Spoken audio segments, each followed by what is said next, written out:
E aí, Tom? Padre Zé Roberto, Tudo bom, meu querido? seu bênção. Pontual, viu? Eu também. Deu tempo de eu fazer um lanche, lavar a louça, correr pra cá pra falar. Rezou missa, deu a benção da hóstia. Nossa, hoje. Que coisa, E gente. aqui tá chovendo, aqui tá garoando, né? Tava chovendo na hora da missa, agora tá garoando.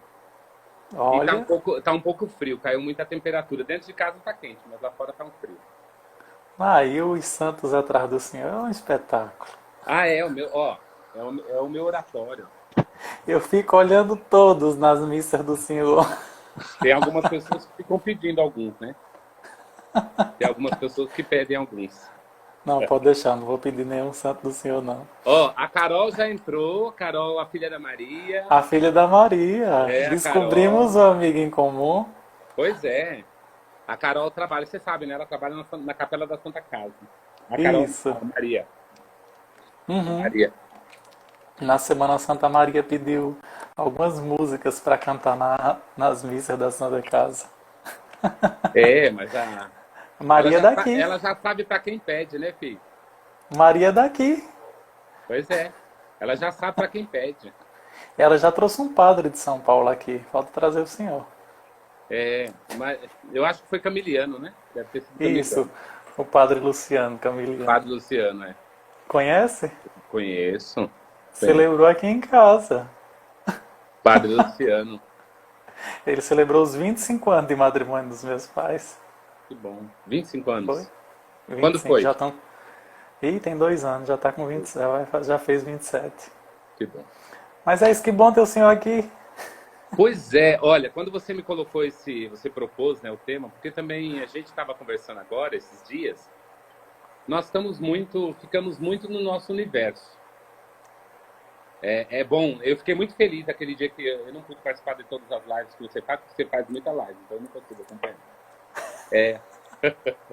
Mas assim, é, nos temas, né, a gente percebe que a grande maioria, você e alguns seminaristas entraram em temas muito legais, muito bons, assim, até porque leva as pessoas à reflexão. Mas a gente geralmente, padres, pode ver, a maioria dos padres, a gente fica sempre no mesmo universo. Né? Eu digo, girando em torno da mesma coisa. Ou é o rezando o terço, ou hora santa, a Santa Missa, que, claro, é importantíssimo, Claro, isso. mas a gente fica ali. A gente não se deixa ir além, né? Não deixa, a gente não se deixa ir além, no sentido de outros temas. Aí quando você me falou o tema depressão, eu falei, meu Deus do céu. Né? Porque assim, é um problema que você vai até partilhar conosco, né? Desse tema, vai falar um pouquinho. Mas assim, é algo que eu, como padre aqui, eu já estou há 10 anos, enfrento muito problema com depressão. Com pessoas com vários estágios de depressão, porque as pessoas também não entendem muito isso. Acham que depressão é tudo igual. Sim. As Não. pessoas não entendem, né? Não entendem, acham que. Ou cada um tem sua concepção errada de depressão. Então, quando você me falou desse tema, eu falei, meu Deus, é desafiador e, ao mesmo tempo, eu até fiz algumas anotações com relação ao que o Papa Francisco fala sobre a depressão. Ó, quero escutar. Tá pensando que eu não fiz lição de casa, não, é? Eu também tô com os meus aqui. Ah, Mas não, finda, mas padre. você é uma enciclopédia ambulante, né, meu filho? Você só pegou Pô. aí, você já. Mas finda que a gente prepara, não vai 2 linhas e a hora acabou. Pois é. Mas vamos lá, Thomas. Você pode falar, conduzir, depois a gente vai partilhando e eu vou questionando Não, você. o senhor falando isso aí da questão dos temas, na teologia eu tenho me sentido mais provocado do que na filosofia. E principalmente no diálogo com as outras ciências. E é o que foi que eu procurei esses dias. Conversei com um jornalista, com um médico, estudo amigos, que às vezes a gente é do mesmo convívio, estudamos às vezes no mesmo local e não linkamos a fé com esses temas. A Valéria está dizendo que é uma enciclopédia. Mas enciclopédia ambulante. Thomas, Eric, nossa. Não, Deus, interessante, gente, porque o Thomas, quando ele faz algumas reflexões, ele dá cada lapada dos padres, cada oxe, lapada, no sentido de que, ó, padre, acorda pra vida, né? Por exemplo, lá. não, no sentido assim, de a Eu gente sei, eu tô despertar, brincando. no sentido da gente despertar para a gente não ficar na mesmice de sempre. Que eu dizia para você, para a gente não ficar só no vício da nossa vida Quem me eclesial. despertou, quem me despertou isso foram três autores. Primeiro, o Cardeal Tolentino, de migrar com a literatura e com a poesia, a questão da Maravilhoso, reflexão do maravilhoso. Evangelho. Depois, o Brennan Manning, um ex-padre, sofreu de alcoolismo por 25 anos, deixou o ministério, mas escreveu uma série de quase 10 livros Nossa, sobre o Evangelho tocado na sua carne, de maltrapilho. Então, é alguém fez. que experimentou a rua do alcoolismo, mas depois ele fez uma releitura do Evangelho fantástica. E o Tomás Halley, que eu digo que são os meus três autores prediletos. Thomas Halick também, já li. São três pessoas assim que tentaram com uma reflexão diferente, não ficar ali no ambão apenas com a doutrina, porque eu Não, acho e que é às vezes interessante ela... porque, assim, cada vez que eu vejo algo do Thomas, gente, olha, não é puxar saco dele, não. Eu não tô puxando saco. Mas, assim, cada vez que eu vejo alguma coisa, eu falo, gente, onde ele vasculhou para achar isso? Então, assim, essa capacidade de Sabe quando? estudar, de atrás. No Não que a gente período da não faça, depressão, né? Mas, assim, acredita? eu digo isso para você que eu tenho 13 anos de ministério. E, claro, nos primeiros anos é aquela coisa, a gente está sempre questão novo, novo, novo, novo, mas tem hora que parece que assim, a gente acaba, de certa forma, assim, se acomodando, porque como a igreja vai nos dando muito trabalho, vai pedindo muito de Sim. nós, então a gente acaba deixando de lado, né? Então a gente acaba deixando de lado um pouquinho, assim, essa questão desse mergulhar no estudo, pesquisar. Eu mesmo adoro quando eu vou fazer pregação, que eu pego temas, eu vou, cito esse, aquele. Aí o pessoal fala, nossa, padre. E aí a gente fica horas e horas ali. Sobretudo com o pessoal da renovação, isso é muito mais tranquilo, porque você faz pregação, né? Então, quando você. E o pessoal já acostumou com aquela homilia, aquela coisa assim, o tempo determinado. Então, quando você fala pregação, eles não. As pessoas não sabem diferenciar o que é uma pregação de Uma uma homilia, até de um sermão. Às vezes o padre dá um e sermão. de um E sermão, sermão, exatamente. sermão é A 50 gente nem usa muito o minutos. termo sermão, porque quando a gente fala o É, termo sermão, a gente remete, né, ah, é cantiga. aquelas 3 horas de pregação mais. Né? Eu tô falando isso lá em Minas na Semana Santa, é muito comum chegar pra mim, que eu não sou de lá, e você vai fazer o sermão do descendimento. O que é isso? Me explica. Aí não, tem que bolar um texto bem arrumado e o povo vai escutar de 30 a 40 minutos. Tá bom, vamos fazer o teste Nossa, o então. Thomas Eric falando 30, 40 minutos, para mim, meu filho, é um aperitivo só, porque para ficar. Ele, quando ele fala aqueles minutinhos que ele faz de homilia diária, já deixa a gente com vontade, então. Eu Mas olha, diminuí, padre, de falando 9 de para coração 4 mesmo, minutos. Eu sei. como padre, como irmão também, parabéns a você e que Deus continue te iluminando. Ao senhor Você, acho que você também. conhece o padre Michael, não, né? Acho que não. Não, o Michael é natural do Ceará, mas o Michael é da nossa paróquia aqui, da Consolação. Ele é padre há pouco tempo. Ele assumiu paróquia há pouco tempo. E ele é tal qual você. Assim, vocês dois se encontrar, pronto. Imagina uma live com vocês dois. Depois eu vou até passar o contato para vocês fazendo uma live juntos. Porque é aquela coisa que vocês assim, ajuda, eu fico assim, ó. E eu fico feliz por essas vocações. Não se preocupa não, eu tenho uma tia na Liberdade, quando eu for visitá-la, eu visito o senhor. Pode, a gente combina. Eu vou ficar só, marcar você e o Mike, só para eu ficar escutando vocês dois conversar. Tá bom, padre. Mas vamos lá para o Mas nosso que bom a tema. gente se encontrar. Quando eu comecei a ver essa questão desse tema, eu fiz uma volta que a depressão ela é um período de decisão. Né? É como se Deus nos desse uma oportunidade para decidirmos por uma nova escolha de vida. E aí essa decisão, ela nos recoloca, principalmente com os nossos traumas, nos entendendo com a nossa singularidade. O meu TCC, eu nem imaginava isso, a minha monografia da filosofia foi sobre o conceito de angústia em Kierkegaard. E aí, para poder E trabalhar o esse meu conceito, Liberdade em Sartre. legal. Falar um pouco da Não, liberdade em Sartre, né? Trabalhar o isso. conceito. E aí, para poder falar do conceito de angústia, eu precisei passar depois antes por outros dois temas e deixar como outro capítulo. Primeiro, o conceito de indivíduo. Na comunidade eu tenho um nome, mas na multidão eu sou apenas mais um. Principalmente quando a gente pega isso numa grande capital, na Sim, multidão, principalmente aí em São Paulo, quando nós estamos caminhando, nós somos apenas mais um na rua. Mas na exatamente. comunidade eu tenho um nome. A comunidade ela me nomeia, ela me define. E aí a depressão ela passa um pouco por isso. Eu não me enxergo que a comunidade está me nomeando, mas eu sempre prefiro adentrar e somatizar, e isso aqui nós não podemos também jogar a culpa tanto só nossa, como também do quadro clínico, como também da carga genética que todo mundo tem, mas é entender que às vezes nós perdemos a nossa capacidade de nos percebermos dentro de um ambiente muito mais amplo.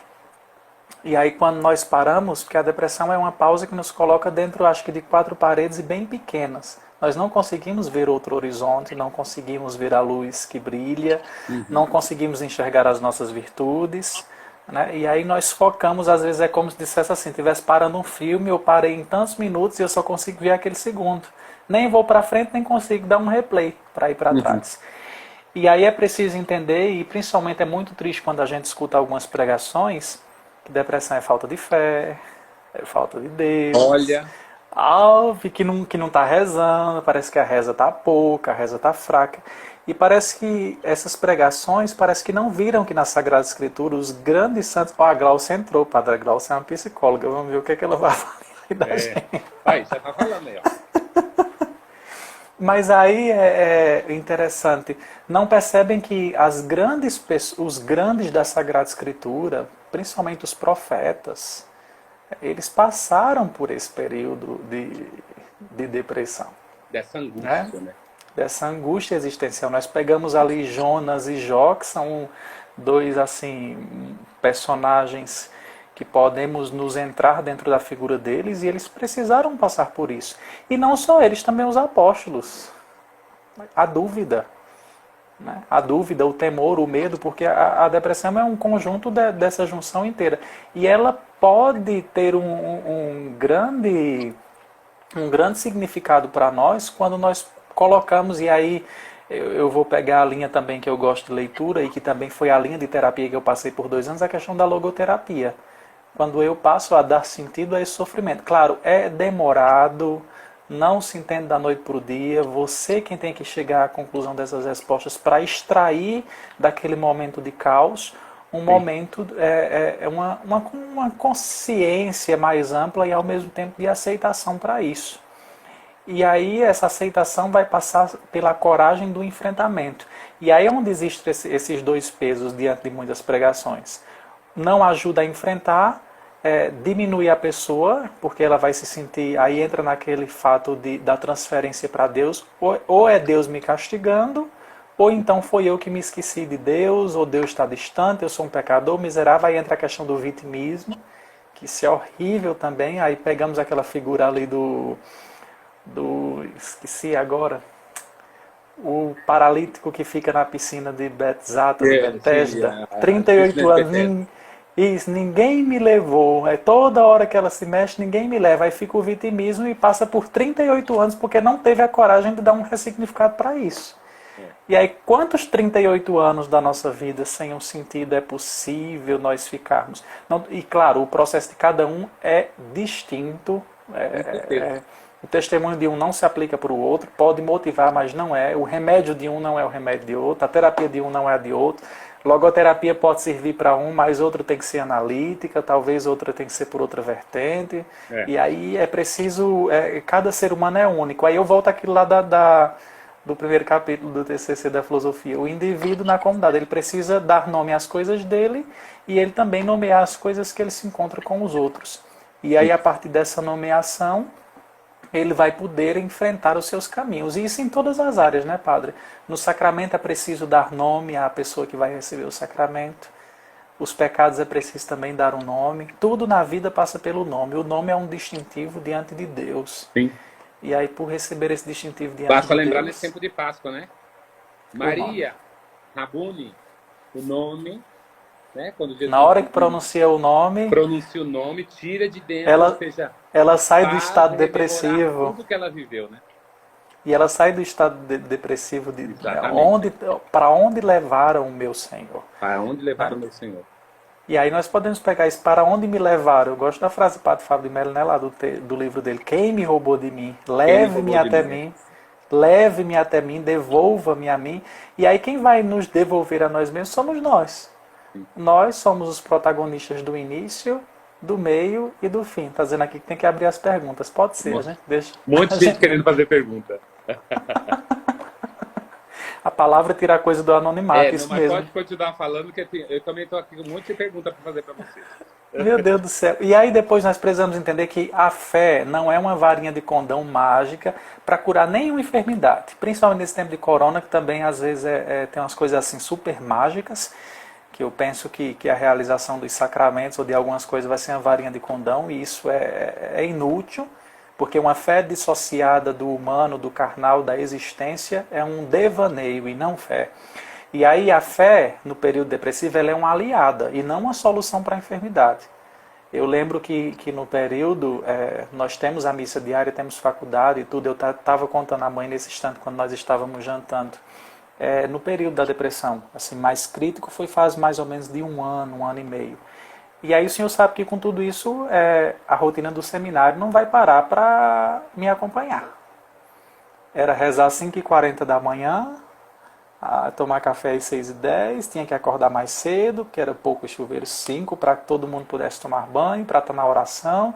E aí tinha que ir ali feito um zumbi, porque o efeito da medicação ainda não tinha passado, né? A medicação para poder dormir, às vezes dormia tarde, acordava cedo. Quando conseguia era 3, 4 horas de sono. Tinha que rezar, tinha que estudar, eram 8 disciplinas obrigatórias, fora as optativas que nós tínhamos que fazer. E aí depois também paróquia de pastoral, 2 horas de ônibus no final de semana para ir para voltar, lavar, passar, secar a louça, viver a vida de comunidade, reuniões, e você tem que fazer um esforço constante para estar ali, mas sabendo que a fé naquele momento não era a mágica da existência, mas uma aliada. Quantas vezes eu fui para a missa, eu ficava às vezes até no último banco sentado, e eu até dizia, hoje eu também não respondo à missa. Porque o período também das nossas crises, às vezes nós colocamos Deus na parede e não há por que ter medo de colocar Deus. Porque quem sai perdendo depois somos nós, é a gente que se tocar. Não há problema, a nossa humanidade confrontada à divindade de Deus.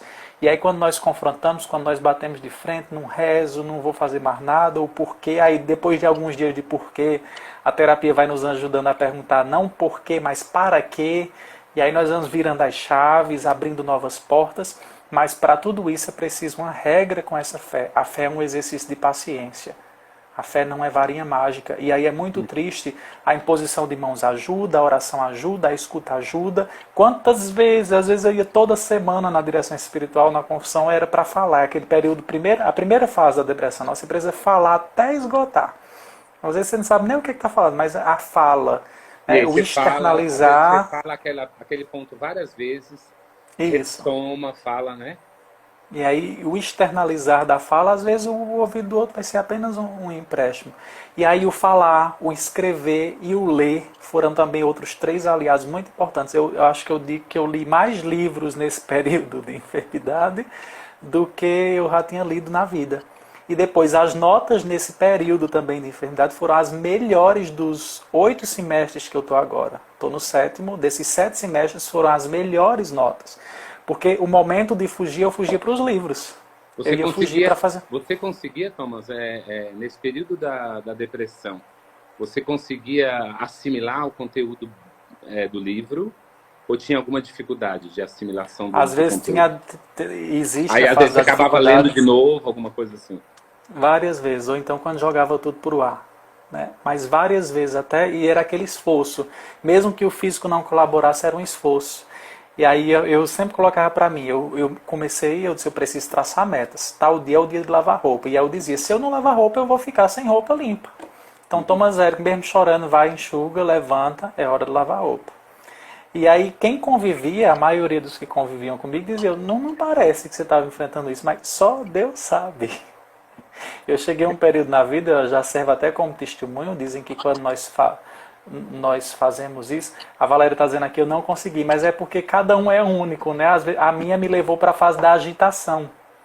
E aí a agitação pelo ritmo pesado que nós já temos, foi mais ágil no fazer as coisas. Eu queria antecipar trabalhos, eu queria fazer tudo antecipado.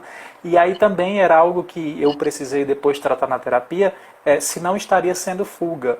Se os livros estariam sendo para ajuda ou se estariam sendo para fuga. Até que eu fui maneirando, organizando, recolocando os temas no lugar. Mas eu digo que logo no início ajudou. Não Uhum. posso negar que não ajudou, que ajudou. Foi o meio que... E médicos e terapeutas dizem, você precisa achar alguma coisa que gosta. O que é que você gosta? Uhum. Aí eu coloquei na minha vida o fazer caminhada diariamente, que não era minha prática. Coloquei isso assim, a muito custo. Coisa que eu consegui depois 1 ano e 2 meses fielmente todos os dias, coisa que para mim era um custo. Mas o que foi que eu precisei? Precisei traçar metas, precisei traçar horários, precisei me reconciliar com os horários e depois também dizer para mim, aquilo que eu não der conta eu preciso abrir mão. Se não der para estudar, vai na graça. Uhum. Se eu não conseguir fazer tal coisa, eu não posso me cobrar. Mas ao mesmo tempo me colocar algumas coisas prazerosas. E como eu gosto de ler, o ler foi uma saída útil. É, e aí esse foi o lugar para a fuga, porque há também um período que nós precisamos identificar também as nossas fugas, mas não como ela às vezes faz parte e ajuda. Mas depois eu preciso entender e dar nome a elas também e refazer. Será que não está faltando espaço para outra coisa aqui na minha vida? Será que eu não estou abrindo espaço para novas pessoas? Será que eu estou me fechando para outros modos de arte? Mas isso é temporal e por isso a ajuda de uma terapia com uma direção espiritual ao lado fazem um grande bem. Sim. É inegável. Thomas, você falando um pouquinho, você ficou 1 ano e meio com essa questão da depressão, né? Vou até fazer essa pergunta para você. Você conseguiu detectar especificamente, porque isso é uma curiosidade de todo mundo que Sim, assim, acompanha a pessoa. Você conseguiu detectar o momento exato que começou a depressão? Teve algum motivo? Porque às vezes a pessoa pensa assim, o teve um meu motivo. não foi momento exato, foi uma junção de série de anos. Iniciou com uma estafa, não, iniciou uma ansiedade detectada há Foi 5 juntando anos, coisas diversos depois, momentos. há 5 anos, uma ansiedade, e aí depois dessa ansiedade eu entrei em estafa pelo ritmo acelerado, porque, por exemplo, no período da minha filosofia, eu viajava por dia em torno de 86 quilômetros para ir e 86 para voltar. Todos os dias saía 3h30 da tarde de casa, chegava meia-noite e meia, de manhã ainda às vezes ia dar aula. Eu cheguei ainda, quando eu estava no 4º ano de filosofia, terminando, na escola em que eu fui aluno no ensino médio, eu lecionei para 14 turmas de filosofia. Meu Deus do E céu. aí era um ritmo muito acelerado. Do acelerado já fui ali direto para teologia, lá na PUC Minas. E aí outro ritmo mais acelerado ainda. Então foi uma junção da ansiedade, do ritmo agitado, depois para uma estafa. E da estafa, aí depois, quando você já está bem frágil, aí você vai começando a perceber as decepções. Aí você começa situações também da sua conjuntura, seja familiar ou de vínculo de amigos, que isso também vai fazendo com que você se sinta assim. Depois decepções com idealizações que você faz e não o real. Às vezes nós projetamos e aí colocamos diante das imagens que nós projetamos como se fossem os nossos senhores. Porque todo Uhum. mundo tem uma sede e um desejo de segurança. Né? A gente quer segurança em tudo. A gente quer segurança no nosso celular que não queime, no nosso computador que não quebre. A gente quer segurança na casa. A gente sempre quer ter o controle de tudo. E por querer ter o controle de tudo, uma hora a gente estafa. Né? Dos meus trabalhos entregues em dias, das minhas leituras ali tudo muito organizada. Então tudo isso depois o corpo vai cobrar lá na frente. E Sim. às vezes não é porque você queira, você já foi jogado dentro dessa agitação. E aí você precisou se refazer para responder a essa agitação. Não é culpada a agitação, não é culpado o local, não é. E aí o que foi que é preciso, o que é preciso entender? O contexto em que nós passamos, ele nos ajuda a percebermos a real observância da vida e depois o que isso vai me ajudar a tocar o coração de outras pessoas. Porque eu acho que quem não passa pela experiência da dor não conseguirá ser empático com as dores que vão chegar, e principalmente no ministério ordenado. O Uhum. confessionário é o lugar da dor. Se nós não conseguimos levar as nossas dores ao confessionário, se nós não conseguimos permitir que as dores à nossa volta nos afetem, 3 pontos. Né? O Senhor também, para chegar em 13 anos de paz, o Senhor também tem história de muitas Nossa. dores. E Sim, não como tem, precisa. viu? E aí nós precisamos aprender com isso, porque o padre, eu lia depois de Fulton Sheen, é um ouro provado no fogo mesmo. É. O sacerdócio não se pertence a um constante sacrifício. E para nós tomarmos consciência palavra sacrifício na vida, dessa oblatividade de cada dia, você precisa sentir na pele. E aí eu costumo dizer, a teologia ela me marcou muito mais que a filosofia. A filosofia foi no ambiente de uma universidade federal, onde muito dizia, você vai virar ateu. E eu dizia, não, lá é um ambiente de se dialogar com todos. E eu pude passar por aquela fase tranquilo. Não me, a estrada... Imagina a filosofia. Eu sou apaixonado pela filosofia. Também. Nossa, eu falo assim, se eu tivesse começado tudo de novo, começaria pela filosofia. Sim, ela é muito boa. Em si, claro, é maravilhosa, mas assim, mas a filosofia nos leva a nos questionar, nos coloca diante de nós mesmos, do outro, da alteridade, né? Do outro, né? E aí a gente começa a ver, começa a ter um novo horizonte, uma nova visão, né? A gente começa a ter uma nova visão, a gente começa a raciocinar de maneira diferente, até nos purificar também. Acho que a filosofia também nos ajuda a purificar tantos pensamentos bobos que a gente aprende e assimila. Ou na nossa, como diz, na questão de concepção familiar, daquilo que a gente é ensinado, mas também daquelas devoções, das coisas que nós vamos vendo, ou às vezes até as mentiras que nos contam, ou as coisas que vão dizendo. Então a filosofia nos ajuda a dar essa abertura, né? Como a gente e aí nós vamos contar a ficar com o essencial. Né? A desanuviada também. Desanuviar a mente. Desabestalhar o juízo. Desabestalhar o juízo, isso mesmo. E aí uma frase de um ateu, que inclusive eu tô achando que ele tem mais fé do que eu, o Nietzsche. Nietzsche. Pro senhor ver quem é que está aqui perto de mim. Nietzsche. Quem tem um porquê na vida suporta quase todo como, né? Não sei se o senhor já viu essa frase. Quem tem um porquê viver suporta quase todo como. Quase todo como.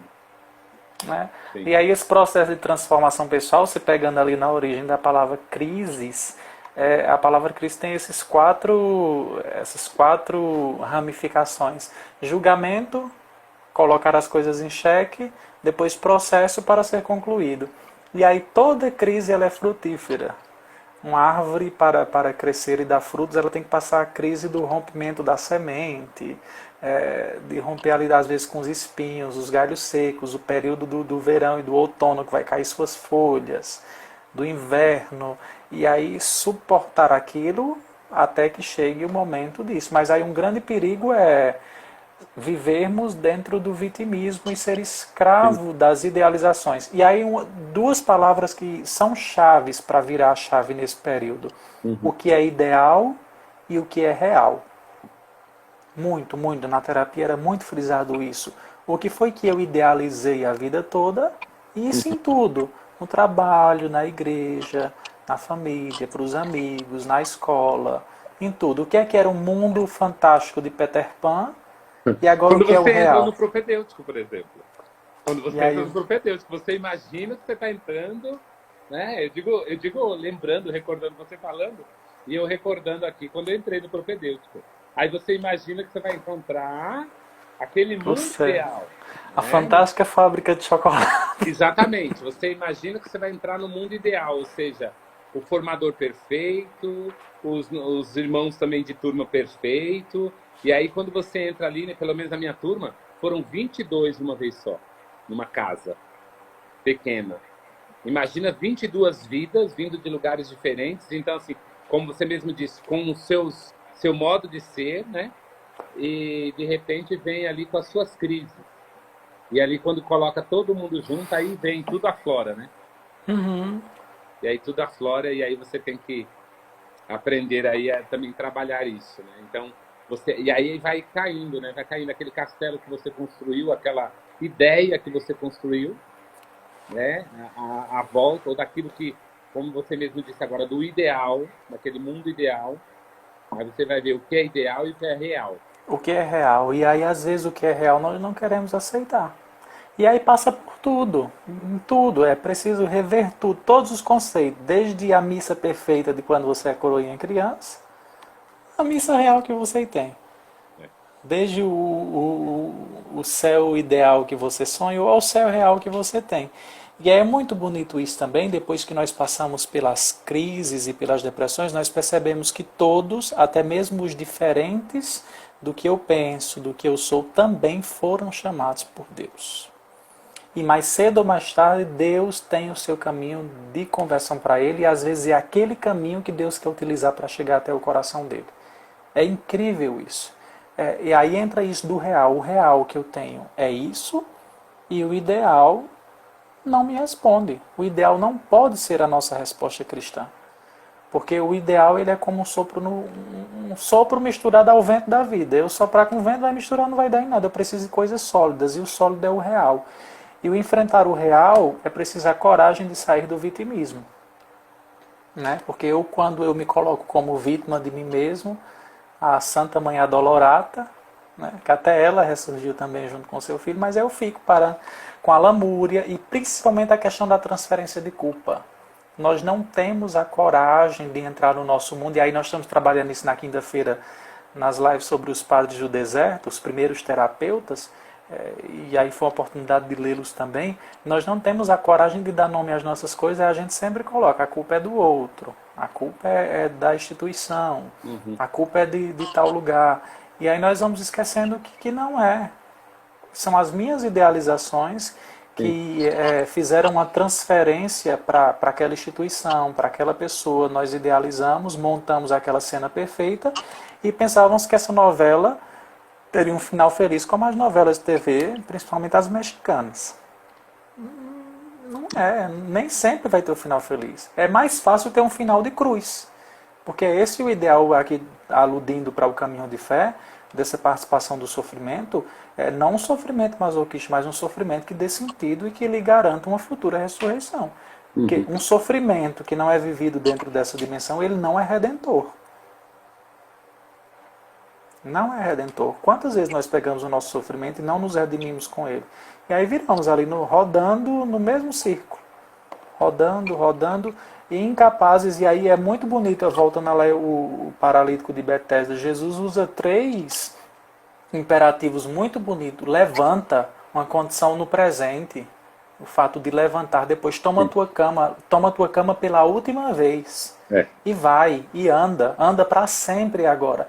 E aí o meu ideal para o eu real, ele também vai fazer isso. Levanta, dá nome a essas coisas, pega a tua cama e anda.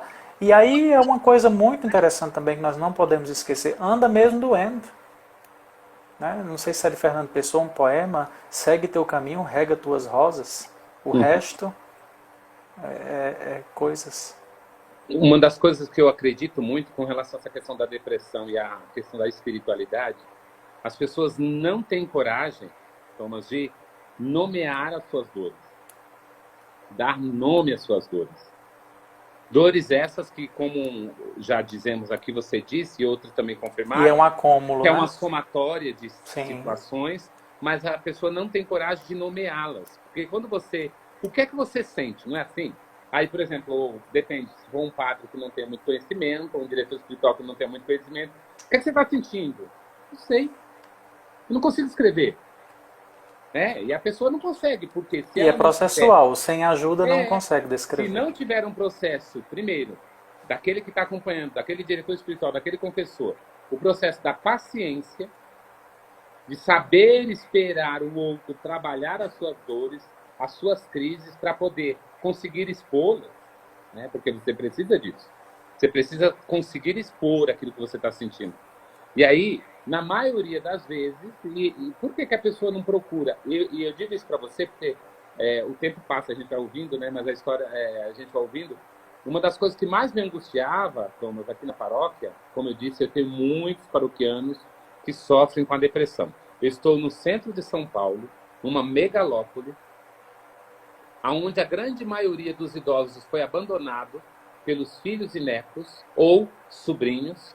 Esses mesmos só procuram quando a pessoa está no fim da vida ou depois de mortos, aí vão procurar por causa do testamento, né? Mas pessoas que vão definhando com a depressão, vão definhando. Porque depende da idade também, você sabe muito bem, você é um jovem, mas tem muita gente que não tem coragem de falar das suas crises e não consegue. Então, o que acontece? Aqui na paróquia, eu tive não somente em atender a espiritualidade, ou seja, a confissão, a direção espiritual, eu coloquei, com a graça de Deus, tenho serviço de psicologia na paróquia. Ó. Então eu faço uma triagem, eu escuto, né? Por exemplo, esses dias teve um paroquiano que aparentemente começou a sentir esses... Porque ele trabalha muito, trabalha, e de repente começou a sentir alguns sintomas. Ele achou que estava com Covid. Foi ao médico e tudo, o médico falou, não, você não tem Covid. Mas ele achou que estava com Covid. A somatização, né? Porque aí foram fazer o exame, foram fazer o teste, mas ele achou que estava. De repente ele entrou num pânico. Então, falta de ar e começou aquela coisa toda, e não era. Era aqui, ó. Lógico. Naquela situação. E aí quando eu falava com ele falava, eu não consigo, padre. Eu falando com ele por telefone, imagina. Aí, porque há a diferença de agora também, o padre também tem que se adaptar a isso. Aí eu falando calma, aí a mulher dele atendia o telefone, ela conseguia me explicar o que ele estava sentindo, e ela falou, padre, ele está tomando a medicação, o médico falou que não é, já tirou a hipótese que é Covid, só que ele está sofrendo de uma ansiedade e uma angústia terrível, mas ele não consegue se expressar. Uhum. E aí, graças ao bom Deus, aí eu tenho a minha querida doutora Dozinda, que é a psicóloga da paróquia, que é maravilhosa. Aí ela falou, padre, fique tranquilo que eu vou fazer a chamada de vídeo e vou conversar com ele, com a esposa e com o filho. Então ela está acompanhando de casa, graças a Deus. Porque numa hora dessa, não é somente o lado espiritual. Então, o lado da espiritualidade, o padre, o diretor espiritual, o confessor, precisa contar com a psicologia. Né? Precisa, por quê? Porque nem todos os padres, a grande maioria, não lê. A grande maioria não estuda. A grande maioria não vai atrás dessa questão. Porque ele acha, não, isso é com os médicos, isso é com os psicólogos, isso é com o psiquiatra. Mas nós precisamos encaminhar. Nem tudo é espiritual. Né? Exatamente. Não, a grande maioria do que eu atendo hoje é psicológico. Sim. A grande maioria. E aí muitos vêm, eu tô com o diabo em mim. A grande, olha, sobretudo... Meu professor de Direito Canônico dizia que a gente tinha que ler o manual de psicopatologia do Dalglarondo, uma coisa assim. Não sei se a Glaucia que está aqui, não sei se ela consegue dizer, o DSM-5, que diz que a gente precisaria, tanto na acolhida para o matrimônio, quanto nas confissões, saber pelo menos identificar alguma possível enfermidade mental para poder ajudar. O professor de Direito Canônico disse isso. Procurar se ler essas questões das psicopatologias. Você sabe que quando eu atendo também os casais para o casamento, eu também, quando eu faço entrevista, eu não faço separado. Quero falar com os dois ali. Que eu faço... Dalglarondo, ela confirmou aqui. Tá certo, então. O juízo ainda tá bom. Dalglarondo, o juiz isso. tá bom. Então, mas veja, aí, de repente, assim, aí quando eu faço a pergunta, tem muita gente que vai refletir de novo e diz, não é o casamento a solução. Sim. Porque as pessoas querem usar o sacramento, entre as ou seja, o casamento, que eles não entendem. Como uma fuga também. Eles não entendem o sacramento, na verdade. Eles entendem só o ato em si, o casamento, a cerimônia. Aí quando você coloca a par, chama a realidade, aí a pessoa diz, não é isso que eu quero para mim. Isso não é a solução. O senhor falando isso tudo aí da coisa, eu lembrei a frase de Santa Teresa, a mente é a louca da casa. A mente é a louca da casa. Se a mente se bagunçar, e aí Padre Pio também dizia que uma casa não fica limpa 7 dias, né? O tempo passa rápido, eu queria só falar uma Padre, coisa para você. Falta 20 minutos, acho que esse tema a gente vai ter que continuar. Pessoas, gente, ó, a e a gente deixa... Tem o pessoal da minha paróquia que entrou. Deixa eu te falar uma coisa, Thomas, eu queria só perguntar para você, eu quero pedir pro pessoal apertar o coraçãozinho aqui, porque quanto mais vocês apertam o coraçãozinho, mais o Thomas sobe, vai lá em cima, e aí, é verdade, não, sabe por quê? Porque eu não entendo muito do Instagram, não. Eu descobri hoje. Aí, quanto mais corações vocês mandam pro Thomas Eric aqui, aí o Instagram diz que um dos dele é top, mesmo, não importa a quantidade de pessoas. Quanto mais corações, eles somam por isso. Porque é uma reação das pessoas a você, pelo que você fala. Entendeu? Que coisa, eu não sabia. Aí quanto mais as pessoas, quando as pessoas vão falando e sentindo isso, mesmo quando estão participando de algum outro momento, eles também te ajudam, porque o Instagram considera você uma pessoa que quando você fala, você também dá reação nas pessoas que estão em casa.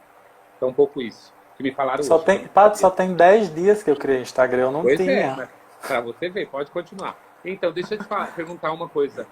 Como é que você falou dessa questão, você ficou um ano e meio com a questão da depressão, você falou todo esse processo do estudo. Como foi, assim, lidar com tudo isso? E como foi você conviver com seus irmãos? Como foi essa convivência? Como você conseguiu lidar com isso e conviver?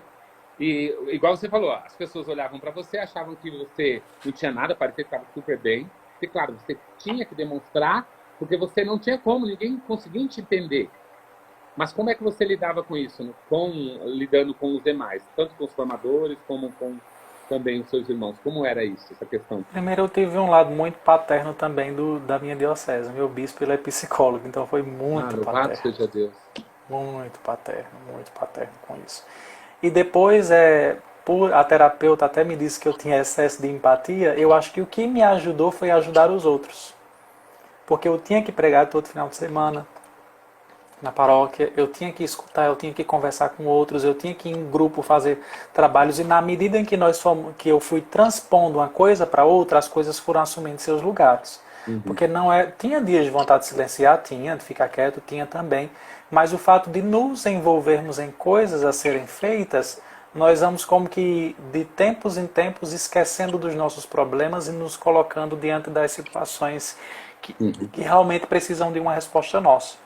E aí foram questões práticas mesmo, aquilo que eu já coloquei, e lidar com isso também, não se colocar na condição de vítima. Quem estava próximo e quem percebia também sempre dizia isso. Não se coloque como se você tivesse péssimo. Você está conseguindo dar conta das coisas? Continue. Quando não der, peça. Eu cheguei até a conversar com o professor. Olha, professor, a situação está SSS. Se eu não estiver correspondendo bem à faculdade, às aulas e tal, chama para conversar, me lembra. Seja um pouco empático, ajude. E aí ter Foi a a época coragem. que você foi. E com a graça de Deus, foi a época que você foi melhor nas matérias. Foi a época que eu fui melhor na faculdade. Incrível. Mas uma das coisas, né? Olha, o Papa Francisco coloca assim, né? Primeiro, ele coloca assim: é preciso prestar atenção em nós mesmos e em quem está à nossa volta. Então, aquele que está com depressão precisa prestar atenção em si mesmo, porque também pode cair no ativismo de fazer para querer fugir de si mesmo. Sim. Então, observar a si mesmo e também Aí entra a observar a questão sua da volta. organização.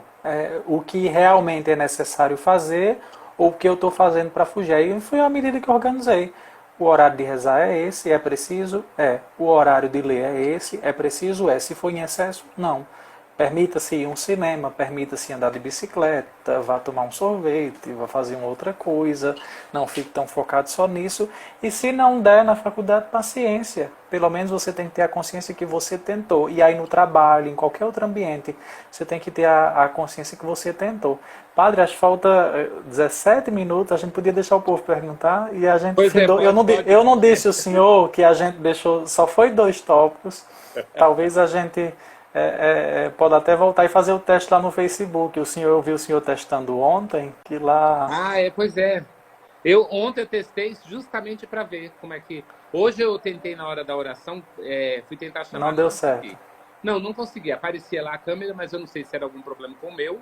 Aí, como eu estava na hora da hora santa, não dava para fazer teste nenhum, né? Sim. Mas vamos lá para as perguntas aí, ó.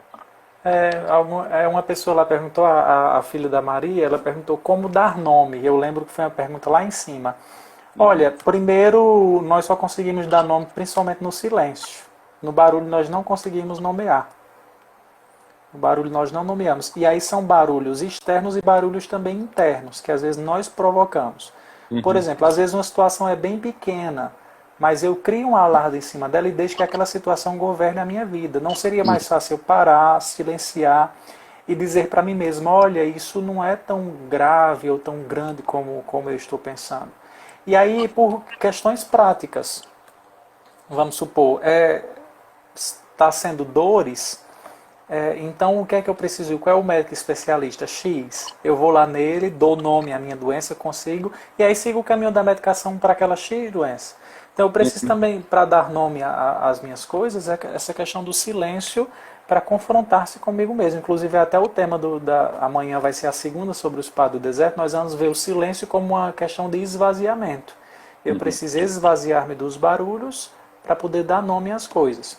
E o dar nome a tudo, dar nome o quê? É ansiedade, eu estou gelando, meu coração está palpitando, é o quê? Entendeu? É o que está me causando. Porque no médico você vai precisar dar nome a essas coisas. E na terapia talvez ela vai voltar. É um trauma de infância? Foi uma briga? Foi uma morte? Foi uma decepção? Foi o quê? Isso é o dar nome. Processo singular de dar nome é isso. Então é preciso também, para poder dar nome às coisas, paciência, que você não vai descobrir da noite para o dia. Olha lá, tem É mais ilusão. pergunta aí. Tem É mais a pergunta. Valéria. Thomas, através de sua enfermidade, o que você deixa de incentivo para os portadores dessa enfermidade? Olha, eu digo que a depressão ela apenas ameniza, porque nós vamos carregar também as consequências dela. Há 3 anos, depois eu descobri também que a depressão em si era um fato também de um desmembramento de fibromialgia. Descobri isso com a reumatologista. Faço tratamento há 3 anos. Fibromialgia? Sabe o que é, né? Eu Dói tenho uma tanto. paroquiana minha, uma filha espiritual, que sofre muito com isso. É raro em homens, mas tanto minha mãe como todas as irmãs dela têm. Então eu, por ter sido o primeiro filho, inclusive na família isso é muito comum, então vai tudo para o corpo. Dias de muito trabalho, de muita coisa, o corpo de noite está surrado, parece que levou uma surra. E aí eu tive que aprender a conviver com isso, que às vezes tem dia que eu amanheço e eu disse, pronto, parece que me deram uma surra hoje de noite. Mas calma, vai tomar um banho, vai lento um pouquinho até o corpo se organizando ao dia. E aí tem 3 anos já que é medicação de manhã e à noite. Já aceitei isso para mim hoje não é mais um problema, lido como se fosse um amigo meu de lado. E aí deita. É sério, tem dias que é dor. Já teve dias aqui de meu pai me ajudar a tirar a roupa para ir pro banho. De não aguentar de Porque dor, de mesmo, dores. mesmo tudo. Não, dores. O corpo está, às vezes fica, esquenta, tem lugares que fica como se fosse pancada. É algo que também tem seu lado psicológico, mas também tem seu lado que até tem estudos hoje descobrindo que são excessos de fibras nervosas no corpo, que isso faz com que do corpo se agitar para o trabalho, depois quando ele dá aquela descansada legal, é como se ele tivesse trabalhado em excesso. Então isso para mim hoje é de boa. Até o modo aqui como eu estou falando, tranquilo. Daqui a pouco, terminando aqui, já sei que a medicação me aguarda para ir deitar. E amanhã, quando acordar, da mesma forma. 3 anos já. Então, isso para mim não é um empecilho. Eu descobri que chegou a depressão em si também. Desde adolescente eu me reclamava de dores e ninguém nunca descobria. Até que uma série de exames no reumatologista chegamos a essa conclusão. Então, ou seja, depois de um processo longo de paciente médico, foi dado nome. Ao dar nome, iniciou-se o tratamento. Imagina, Iniciado o depressão, tratamento, teve que fibromialgia. conviver. Ih, Não vamos nem falar, né? Se for puxar. só tenho 25 anos, viu, padre? Pois é, não vamos nem puxar. Se for puxar a capivara ali, Não. começar a puxar a lista. Principalmente um dia que anda muito de carro, de tudo, depois é mesmo ter me quebrado. Mas isso pra mim é Thomas, o pessoal está falando tranquilo. da questão do transtorno de ansiedade. Como você lidou com essa questão da ansiedade? O pessoal está falando aqui, a Railene está falando, né? Do transtorno que ajuda a viver é a questão exatamente dar nome às coisas, o confronto pessoal que vivi e vivo é o que me ajuda a viver o transtorno de ansiedade, que é algo que eu te dizia daquele senhor que descobriu, achou que estava com Covid, mas de repente, por ele ser muito ansioso, muito assim agitado, ele não conseguiu lidar com isso, então ele começa a ter alguns sintomas que ele acha que é algo, como diria, algo que é uma doença, mas não é. É algo que é psicológico, né? Emocional daquele momento, mas ele não consegue descobrir naquele de imediato, porque é um processo mais lento, né? A ansiedade, eu costumo dizer, é uma síndrome de onipotência. Eu não sei se posso usar esse termo, mas a gente quer dar conta de tudo. E aí eu ainda tenho isso. Por exemplo, eu tenho prova amanhã. Está ali do lado da minha cama, ainda tem. Hoje era só de anotações, do capítulo 1 ao 9 de João, tem 120 páginas de caderno. Meu Deus do céu. Eu não terminei de Você ler. você escreve muito nas aulas ou fica só escutando? Escrevo. Ah, Tudo. você deve ser igual eu. O professor está lá falando e eu. Tudo. Até as observações espirituais que o professor dá tá no meu caderno. Eu também era assim. Aí sabe o que acontecia muitas vezes, pessoal? Zé, me peça suas anotações para estudar. Porque o pessoal. Aí tem prova amanhã, claro, mesmo sendo online, mas se você não passou o olho antes, 120 páginas na hora, em 1 hora de prova, você se perde. E aí era o quê? Eu acho que a ansiedade é essa síndrome de onipotência, de querer dar conta de tudo. E aí eu tenho isso, para minha mente desacelerar, A eu tenho Valéria, que toda vez. O a rapaz, Valéria. enciclopédia ambulante. Mas é mesmo, Valéria. Esse O eu já meu, acostumei com ele já. quando eu concluí a filosofia, eu morei um ano em Araripina, Pernambuco, que é a cidade da Valéria. A gente tinha formações toda semana, era fantástico, né, Valéria? Eu chamava ela de Varéria, com Valéria. R, só para Valéria. aperrear o juízo dela. Mas o interessante disso, por exemplo, eu sei que para eu desacelerar à noite, eu tenho que estar com algumas páginas de espiritualidade, né? Uhum. Do Anselmo Green ou Imitação de Cristo, alguma coisa assim lenta, que aí, no que você vai lendo espiritual, e também é um grande exercício do spa do deserto, para você desacelerar dos seus pensamentos e da canseira do dia, você ir lendo alguma coisa de espiritualidade, que vai ajudar com que a sua mente se recoloque. Porque senão, nós sempre vamos dormir. As contas que eu tenho que pagar amanhã, a aula que eu tenho que fazer, a prova, eu tenho que ir em tal lugar. Por exemplo, eu descobri um modo de organização. Eu não decoro tudo, de questão de afazeres do outro dia. Então, eu tenho que andar com a agenda para onde eu vou. Tava ali o tópico de hoje de manhã, ir na farmácia, pegar a encomenda no correio, fazer tal coisa. E aí você vai riscando, isso Você ajuda a usa a questão agenda, você ainda usa a manual. agenda. Eu É, também. Eu também é o faço meu isso. modo de organização.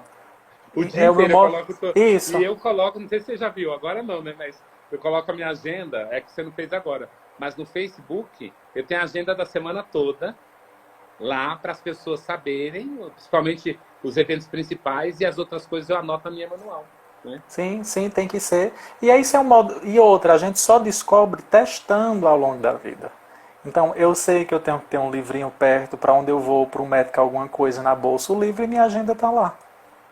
Isso É é uma ótimo. coisa que Eu também ajuda. faço bastante também isso. E aí ela está perguntando como parar a mente. Tem dias que é muito difícil. Eu sugiro muito instrumental, principalmente daquela linha de Taizé, ou é TZ que chama? TZ. TZ, É. né, que se escreve Taizé, se você Mas quiser é virar no isso, mas a YouTube, gente que procura são prestar atenção. jaculatórias bíblicas, principalmente bíblicas, repetidas várias vezes. Porque quando você frisa em uma frase, principalmente lá ele tem uma muito interessante, é onde reina o amor, fraterno amor, Deus aí está, repetindo várias vezes. Quando você foca nisso, em uma frase bíblica que vai repetir em 3, 4 minutos, você vai desacelerando. Então você precisa achar um jeito de desacelerar. É como que você desacelera, Ó, né? e eu até quero lembrar essa que você falou, TZ.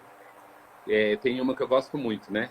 Quem anda sempre no amor, não cansa nem se E cansa. aí você vai repetindo, eles E aí vai repetem um monte de... repetindo. É uma frase brevezinha. E aí você pode Mas pegar até ajuda, uma né? frase bíblica, né? Por exemplo, escuta minha voz, né? Do Salmo lá 129, Sim, do no fundo do profundo. meu coração, a minha alma tem sede de Deus e desejo Deus vivo, a minha alma. Uma frase, alguma coisa, né? E aí você frisa naquilo, e ao frisar naquilo, você está desacelerando. Claro, é tempo e exercício. Da mesma forma que um bolo demora um tempo para subir, fermentar, o corpo também no exercício físico para pegar esse caminho, é tempo. E aí o seu cérebro vai, ó, naquela hora é a É. hora que eu paro para meditar. Não dá para parar, né? Olha, tá acabando o tempo, gente do céu. Padre, a Pa- gente não deu conta nem de nada, depois a gente pode continuar, porque é um tema é. muito latente. Não, tem muita coisa para falar, tem muita coisa. Você mesmo aí tem tanta coisa para você partilhar também do que você viveu e vivenciou, experimentou. Olha as recomendações que eu ia dar. Não, mas a gente pode Não, fazer um outro esses momento.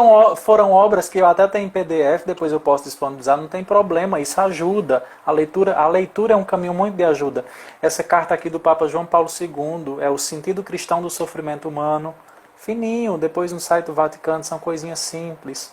A coragem de ser imperfeito, o Anselm Green também é alguém muito recomendado nessa Sim, linha da ajuda muito. espiritualidade, que ele mescla junto com a psicologia e a fé. Depois na linha psicologia tem alguns livros bem facinhos mesmo. Você diz assim, você lê, você pensa que era algo de autoajuda, mas no fundo foi um psicólogo que escreveu.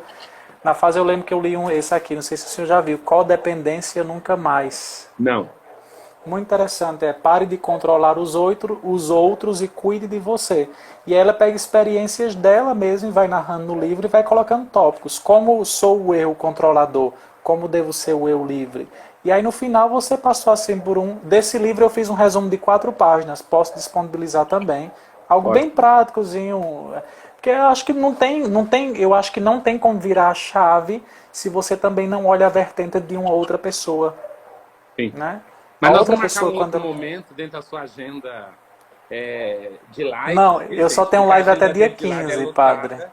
Só Oi? até dia 15, depois eu vou parar porque eu vou ficar só com as fixas. Então, olha, gente, olha, É as lives, extraordinário em tempo de pandemia. é, olha aí. Nossa, esse tempo da pandemia tá fazendo Acaba. a gente Isso. sair e acabar com as pandemias que trazemos no nosso Não é? interior. A gente tá tocando em coisas que às vezes a gente não teria nem tempo de tocar, de conversar, de parar, de escrever. Não, mas aí Agenda lotada. veja Valéria direitinho. lembra da agenda lotada. É, A uma vida hora é da pouco, gente é passa o agenda tempo. lotada. Mas é. Mas eu não sei como é que você gostaria de concluir, aí veja aí pra gente já O concluir. Senhor reza Se para não, nós e nos dá a bênção, né? Foi uma é, alegria falar com o senhor, primeiro porque o senhor tenta dialogar também com essas realidades na mídia, isso é interessante, né? Celebrar, interessante, estar assim, presente. e quando falando com você com relação a tudo isso, né? Eu trago até um pouco daquilo que o Papa Francisco partilha também. Né? Ele diz uma das coisas discursos longos não ajudam ninguém que está em depressão. A pessoa às vezes Não. quer fazer um discurso longo, quer fazer, não ajuda ninguém. E eu acho que não ajuda também com apenas com como é que eu posso dizer aqui, se me fugir a palavra, apenas com o teórico. Eu acho que quando nós expomos o nosso processo de vida naquilo que é possível ser exposto, ele é testemunho de fé também.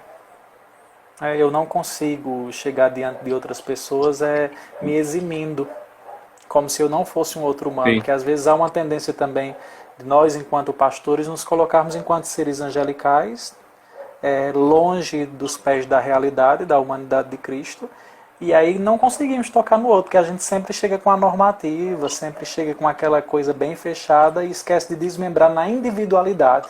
sim. Né? A gente aprende isso na moral, quando a gente faz moral na teologia, a moral nunca se aplica na coletividade. Né? O padre tem que saber interpretar e para cada um tem uma resposta diferente, bem distinta. Não tem Nossa, nem como. me fala. Não Nem me tem, fala, não cada tem, um. não tem. É apenas um eixo e nós temos que É. ser intérpretes desses eixos, né? E aí nisso também, eu acho que na vida, na escuta do outro, não sei quem foi que disse aqui, Thomas, para não, eu disse, eu só vou cumprir as agendadas até o dia 15, depois a gente tem que dar uma pausa assim, porque senão adoece também. Hoje eu consigo dizer não. É. Antigamente eu não conseguia. Mas Então é a gente. preciso. Mas porque já tem as fixas da semana, podemos ser uma, duas, e aí não há problema, porque a gente tem que preparar, tem que olhar direitinho isso. Olha, agora que o Mas pessoal, sem muita gente problema. entrando agora na hora que a gente já está terminando, mas é assim mesmo. Não. Ó, isso porque o Thomas, gente, queria fazer mais cedo, viu? Na hora, Mas mais competir. cedo dá mais gente, viu? Ah, Eu já fiz o depende. teste. A gente combina na próxima. Vamos testar na Bom, próxima vamos de dar a 8 benção, porque horas. senão não vai ficar para o pessoal ver, o pessoal acompanhar. Isso, isso, Então, o doutor Manuel está falando aqui assim, o Manuel está falando para dar uma beijo pro pessoal da área da saúde, né? isso. E também Que também rezar. precisam ter uma saúde psíquica tremenda para aguentar com tudo isso. E nós estamos tendo que aprender, né, lidar conosco, olhar para nós mesmos nesse período. Eu fico imaginando a questão, você falou do silêncio, você vai trabalhar amanhã, a questão do silêncio, quando a gente, tudo à nossa volta está falando, né? Porque quando você está no seminário, tem os horários corretos, você consegue se recolher.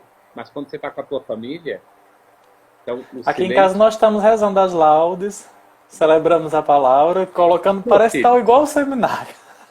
Você com o Thomas em casa, meu Coloquei, filho. coloquei liturgia das horas do celular de todo mundo. Dá a Vamos lá, bênção, vai terminar. Padre. O Senhor esteja convosco. Ele está no meio de nós. Abençoe-vos o Deus Todo-Poderoso, Pai, Filho e Espírito Santo. Amém. Amém. Padre, Thomas, obrigado. Um obrigado. grande abraço, viu? Qualquer coisa, quem quiser, segue amanhã, vai ser de 8 horas, junto com o Isso, Henrique amanhã às Zanola. Ela 8. já está Vai lá, colocando aqui. Isso vai lá mesmo. se Até não dá mais, tempo. Padre. Tchau.